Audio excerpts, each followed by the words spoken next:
Hello guys, welcome to my YouTube channel DRX Danish official. तो guys, आज मैं लेकर आया हूँ आपके लिए एक इंटरेस्टिंग वीडियो जिसमें मैं आज आपको बताऊंगा एनीमिया के बारे में पूरी जानकारी।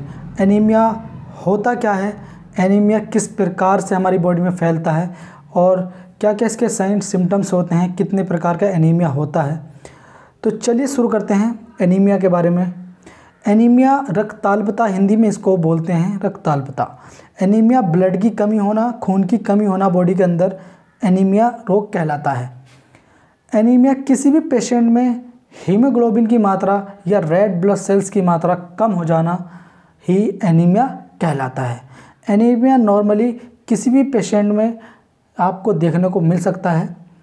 तो एनीमिया जो है, एनीमिया मेनली 2 टाइप्स का होता है। एक तो परनीशियस एनीमिया, दूसरा iron deficiency anaemia. Iron deficiency anaemia जिसमें जो है पेशेंट को आयरन की कमी हो जाती है। यह नॉर्मली आपको हमारी इंडिया में, हमारे देश में ऐसे पेशेंट आपको बहुत ज़्यादा देखने को मिलेंगे। एनीमिया रोगी जिनको आयरन की डिफिशिएंसी से एनीमिया हो जाता है और जो है इसमें रेड ब्लड सेल्स कम हो जाती हैं और हीमोग्लोबिन की मात्रा भी कम हो जाती है और आयरन की मात्रा कम हो जाती है। तो ये थी एनीमिया। दूसरा आपका परनीशियस एनीमिया। ये बहुत ही रेयर केसेस में हमारे इंडिया में देखा जाता है, रेयर केसेस में, क्योंकि इसमें रेड ब्लड सेल्स की मात्रा कम हो जाती है हमारी, और जो ब्लड सेल्स होती है उनकी मात्रा कम हो जाती है और उनका आकार बढ़ जाता है। यह कंडीशन इस हमारी कंट्री में बहुत कम देखने को मिलती है। यहाँ तक कि आयरन डिफिशिएंसी एनीमिया की जो प्रॉब्लम है, ये तो नॉर्मली हर किसी को देखने को मिल जाती है। और ये होती कैसे है एनीमिया, दोनों टाइप्स का होता कैसे है, आयरन वाला एनीमिया डिजीज़ हमें होती कैसे है, तो चलिए जानते हैं। इसमें मेनली यह प्रॉब्लम आपको लेडीज़ में ज़्यादा देखने को मिलेगी।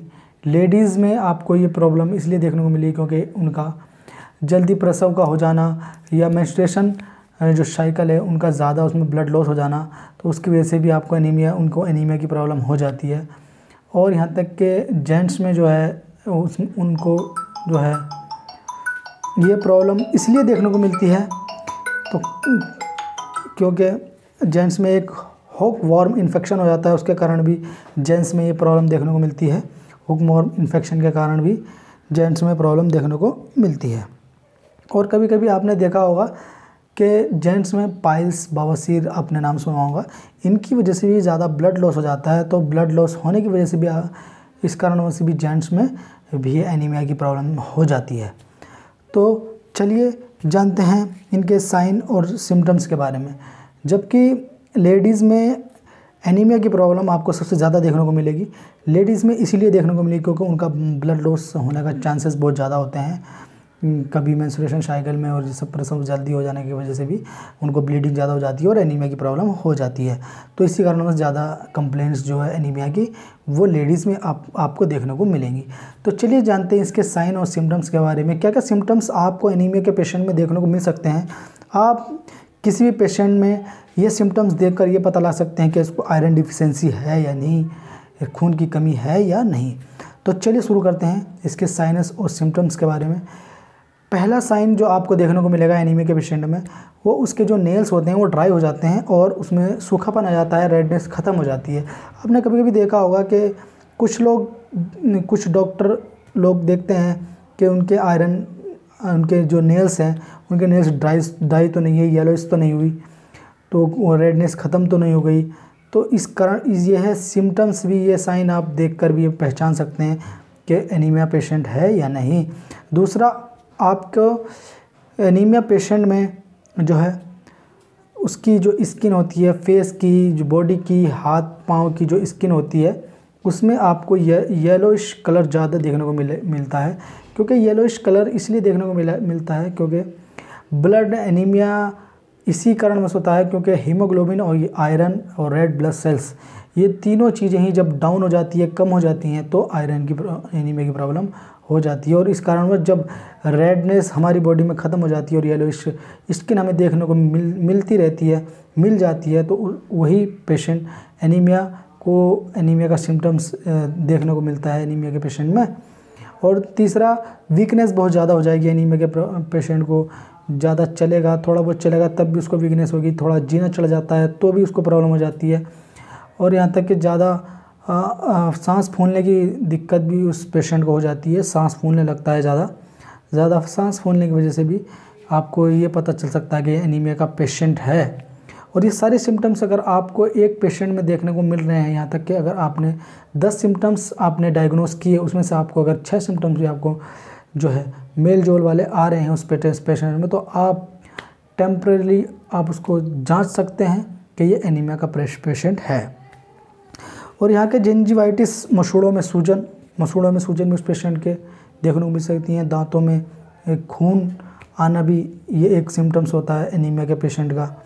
और नोज़िया की प्रॉब्लम उस पेशेंट को हो जाती है, नोज़िया, उल्टी सा आना, उल्टी हो जाना, ये सब प्रॉब्लम भी उस पेशेंट में, एनीमिया के पेशेंट में देखने को मिल जाती है।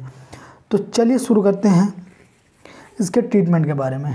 ट्रीटमेंट यही है कि एक हुक्मोन इन्फेक्शन होता है, उसके लिए भी आपको एक एल्बेंडाजोल टैबलेट्स आती है। एल्बेंडाजोल टैबलेट्स एक साल्ट का नाम है, 400 mg में आपको किसी भी मेडिकल स्टोर से, किसी भी फार्मेसी से आप इसको ले सकते हैं। और इसको एक हफ्ते में एक बार दूध से लें और 3 हफ्ते तक इसको कंटिन्यूसली लें। और इसको लेने के बाद भी अगर आपको कोई रिज़ल्ट नहीं मिलता है तो एक डेक्सोरेंज टैबलेट्स आती हैं। डेक्सोरेंज टैबलेट्स आपको खाना खाने के आधे घंटे के बाद एक टैबलेट्स डेली 7 दिन तक लें, तो भी आपको बहुत ही आराम मिलेगा। और एक डेक्सोरेंज सिरप भी आते हैं, इसका 2-2 चम्मच सुबह शाम आप ले सकते हैं। और यही थी आयरन के ट्रीटमेंट की छोटी जानकारी। बट अगर मैं आपको इस वीडियो में ज़्यादा जानकारी ट्रीटमेंट की दूं तो वीडियो ज़्यादा लंबी हो जाएगी। अगर आपको कोई भी क्वेश्चन या कोई भी क्वेरी है तो हमें मैसेज बॉक्स में लिख सकते हैं, हम आपको पूरी कोशिश करेंगे। तो ये थी एनीमिया के बारे में पूरी जानकारी। उम्मीद करता हूँ आपको बहुत अच्छी लगी होगी और पसंद आई होगी। तो थैंक्स फॉर वॉचिंग, धन्यवाद।